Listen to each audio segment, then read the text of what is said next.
ప్రతి సంవత్సరం ప్రకృతి వైపరీత్యాల వల్ల జరిగిన ప్రతి నష్టానికి జగన్మోహన్ రెడ్డి ప్రభుత్వంలో 3 దినాలలో పంట నష్టాన్ని నమోదు చేసినారు. 3 దినాలు 30 దినాలలో రైతుల అకౌంట్లో లెక్క వేసినారు. అది ఎంతన్నా గానీ ఈరోజు ఆ పరిస్థితి లేదు. ఇప్పటి వరకు ఘోరాతి ఘోరమైనటువంటి ఇన్సిడెంట్ ఏంటంటే రైతుల పక్షాన చంద్రబాబు నాయుడు చేసిన తప్పు క్షమించరాని తప్పు. మామూలుగా ఈ నోటితో అనకూడదు, కానీ రైతులకు జరిగిన అన్యాయానికైతే ఈ ప్రభుత్వం చేసిన దానికి ఈ ప్రభుత్వానికి ఉరివేయాల. రైతులకు చేసిన నష్టానికి ఈ ప్రభుత్వానికి ఉరివేయాల. ఏమంత పెద్ద తప్పు అంటే జగన్మోహన్ రెడ్డి గారి ప్రభుత్వంలో రైతుల కోసమని చెప్పి ఉచిత పంటల బీమా పథకాన్ని తీసుకొస్తే లేదు, ఇప్పుడు ఎత్తేసినారు. ఉచిత పంటల బీమా పథకమే కానీ ఈ రోజుగానే ఉంటే రైతులకు నష్టపరిహారం పెద్ద స్థాయిలో జరిగిండు. ఎవరైతే రైతు ఒక పంటకు సంబంధించినటువంటి బీమా చేసుకునేటప్పుడు ఆ ప్రీమియం ఎంతైతే చెల్లించాలనో డబ్బును అది జగన్మోహన్ రెడ్డి ప్రభుత్వమే చెల్లించింది.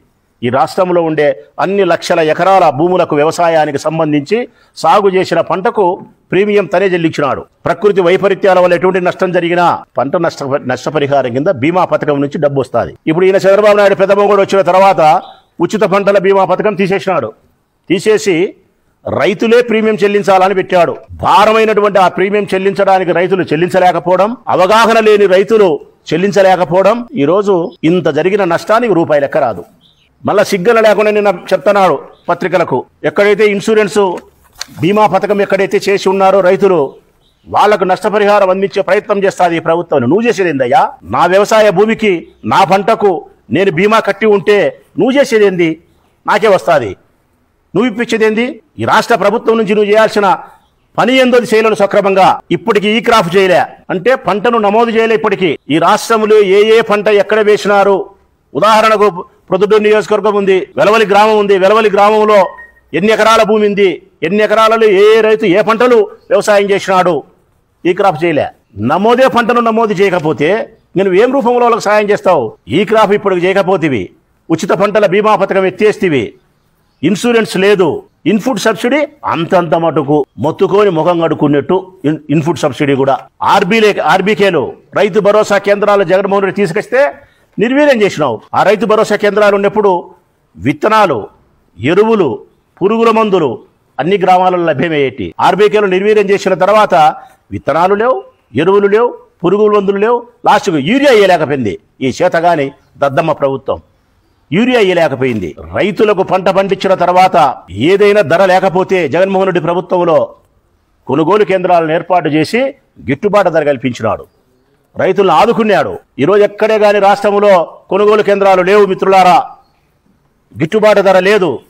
గిట్టుబాటు ధర లేదు అని చెప్పడానికి ప్రత్యక్ష సాక్ష్యం రైతులు పండించిన పంటలు కాలువల్లో వేస్తున్నారు, రోడ్లలో వేస్తున్నారు. మామిడి వేసినారు, ఉల్లి వేసినారు, టమోటా వేసినారు.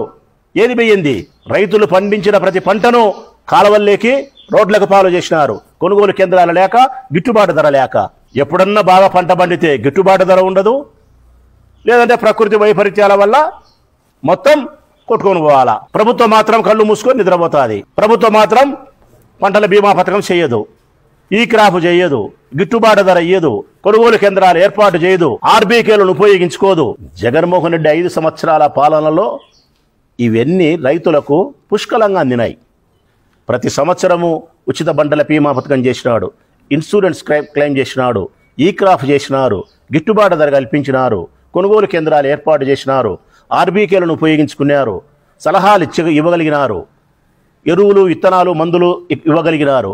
ఇవన్నీ ఇప్పుడు లేవు. ప్రచారం మాత్రం ఉంది, అద్భుతమైనటువంటి ప్రచారం. ఆ ప్రచారంలో కూడా అంతా ఇంత ప్రచారం కాదు. అసలు తీర్మానంగా రైతు లోకాన్ని ఉద్ధరించినట్టు, రైతులకు తీవ్రంగా మేలు చేసినట్టు ప్రచారాన్ని కల్పించుకుంటుంది. ఎంత అసహ్యకరం ఇది! విపత్తు సమయంలో కూడా ప్రచార ఆర్భాటానికి ప్రాధాన్యతనిచ్చి రైతుల యొక్క కన్నీళ్లు తుడవడానికి ప్రయత్నం చేయలేని ఈ ప్రభుత్వం ఒక ప్రభుత్వమా? ఏ పంట మిగలలే. నేను బాగా చెప్తాను కదా, ఏ పంట, ఉద్యానవన పంటలు కానీ, ఆకుకూరలు కానీ, కూరగాయలు కానీ, పూలు కానీ, పండ్లు కానీ, మిరప కానీ, పసుపు కానీ, వరి కానీ, జొన్న కానీ, మొక్కజొన్న కానీ, పత్తి కానీ, పొగాకు కానీ, అరటి కానీ ఏది మిగలలే. ఊడ్చకపోయింది. సర్వనాశనంలో కూడా ఢిల్లీలో ప్రభుత్వం నిలబడినేది ఈ రాష్ట్రంలోని ఎంపీల వల్ల. ఈ రాష్ట్రంలో ఎంపీలు లేకపోతే నరేంద్ర మోడీ ప్రభుత్వమే నిలబడదు. ఈ రాష్ట్రంలో ఈ కూటమి పార్టీలకు ఎంపీలు ఇచ్చింది ఈ రాష్ట్ర ప్రజలు. ఈ రాష్ట్ర ప్రజలు ఢిల్లీ ప్రభుత్వాన్ని నిలబెట్టే ఆ ఢిల్లీ ప్రభుత్వం ఈరోజు ఈ రాష్ట్రంలోని రైతులను ప్రజలను నిలబెట్టదా? నిలబెట్టడానికి చంద్రబాబు నాయుడు కృషి చేయడా? చెయ్యడు. ఎంతసేపునే నరేంద్ర మోడీని వచ్చినప్పుడు భజన చేస్తాడు. భజన నరేంద్ర మోడీ ఇంతటోడు అంతటోడు గొప్పోడు. ఒకప్పుడేమో నరేంద్ర మోడీ దొంగోడు చెడ్డోడు జైల్లో పెట్టాలా, పెళ్ళాం పిల్లోళ్ళు లేనటోడు, పెళ్ళానికి భూ పెట్టనేటోడు. అప్పుడు ఇప్పుడు అబ్బా ఇంత గొప్పోలేడు అంత గొప్పోలేడు. భజనకు మాత్రమే పరిమితమైనటువంటి నీ నోరు ఈ రాష్ట్రంలో రైతుల కోసం నరేంద్ర మోడీ ప్రభుత్వాన్ని గట్టిగా ప్రశ్నించడం కానీ, వినయపూర్వకంగా విజ్ఞప్తి చేయడం కానీ, మనకుండబడిన ఎంపీల బలమలని నీ ఢిల్లీలో ప్రభుత్వం నిలిపినామని చెప్పి దాన్ని చూపించి రాబట్టుకోవాల్సింది రాబట్టి ఈ రైతులకు నష్టపరిహారాన్ని పూర్తి స్థాయిలో ఉదార స్వభావంతో ఇవ్వాలా. నామ్స్ ప్రకారం ఇచ్చే లెక్క సరిపోదు. నేను చెప్పినట్టు శనగ గాని మినువ గాని విత్తనాలు ఏవైతే ఉన్నాయో పెసర గాని 100% సబ్సిడీతో లెక్క లేకుండా విత్తనాలు మళ్ళీ పంపిణీ చేయాలి. జాతీయ విపత్తుగా ప్రకటించేదానికి ఇన్ఫ్లుయెన్స్ చేయాల్సిన బాధ్యత ఈ ప్రభుత్వం పైన ఉంది. ఈ రాష్ట్రంలో పాలన లేదు మిత్రులారా, ప్రచారం ఉంది. ఈ రాష్ట్రంలో పాలన లేదు, ప్రచారం మాత్రమే మిగిలింది నాకు తెలిసినంత వరకు. అంతకు మించి ఈ రాష్ట్రంలో ఏవే కానీ జరుగుతుందనే విధానమే నాకు కనిపించడం లే. కర్నూలు జిల్లాలో అయితే ఉల్లి రైతులైతే పాపం ఉరేసుకోవాలా. ఉభయ గోదావరి జిల్లాలో వరి రైతులైతే ఖచ్చితంగా ఉరే, వేరే మార్గమే లేదు అసలు వాళ్లకు. కర్నూలు జిల్లాలో గ్రామీణ ప్రాంతాల్లో ఉండే రైతులు రైతు కూలీలు విచారించదగ్గ అంశం. ఈరోజు నిన్న గడిచిన వారం 10 రోజులుగా 10,000 మంది వలస పోయినారు. గ్రామీణ ప్రాంతాల్లో రాజుల్లాగా వ్యవసాయం చేసి ఈ దేశానికి అన్నం పెట్టే రైతన్న బతకలేక పిల్లాన్ని పిల్లోళ్ళని పిలుచుకొని మూటె భుజాన్ని వేసుకొని పట్టణాలకు పోయి కూలి పని చేసుకొని వలసపోతా అంటే సిగ్గుపడాలి ఈ ప్రభుత్వం. ఇంతకంటే అసహ్యకరమైంది ఇంకా ఈ దేశంలో లేదు. అన్నం పెట్టే రైతన్న అప్పులో రామచంద్రాన్ని అలమటిస్తున్నాడు. ఈ దేశానికి అన్నం పెట్టే రైతన్న ఈ ప్రభుత్వంలో అప్పులో రామచంద్రాన్ని అలమటిస్తున్నాడు. వైఎస్ఆర్ కాంగ్రెస్ పార్టీ డిమాండ్ చేస్తా ఉంది గట్టిగా, ఈ తుఫాను జాతీయ విపత్తుగా ప్రకటించాలా. నామ్స్ ప్రకారం కాకుండా పూర్తి స్థాయిలో ఉదారమైన స్వభావంతో రైతుల నష్టపరిహారాన్ని కేంద్ర రాష్ట్ర ప్రభుత్వాలు భరించాలా. మనిషి మరణిస్తే 5 లక్షల రూపాయలు ఇవ్వాలా. ఇల్లు దెబ్బతింటే మరమ్మత్తు చేపించి నిలబెట్టాలా. పశువులు కానీ గొర్రెలు కానీ మేకలు కానీ కొట్టకపోయినా మరణించిన 50,000 రూపాయలు ఇవ్వాలా. మీరు చెప్పిన ప్రకారం వరి పంటకు 50,000 60,000 అయితే 6,000 8,000 10,000 ఇస్తే కుదరదు. పూల తోటకు 80,000 ఎకరాకైతే 12,000 ఇస్తామంటే కుదరదు.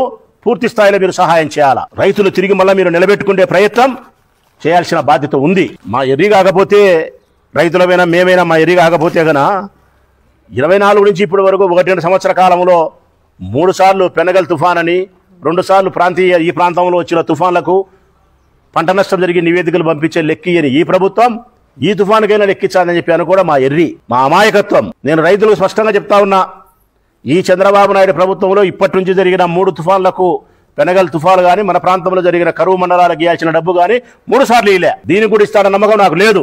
ఇచ్చినా కొద్దో గొప్పో, అది కూడా ఇప్పుడు కాదు, ఎప్పుడో. మనిషి సచ్చినాక ఎప్పుడు అన్నం పెడతాడు. 1,00,000 రూపాయలు ఎకరాకు నష్టం జరిగితే 6,000 7,000 ఇస్తారు.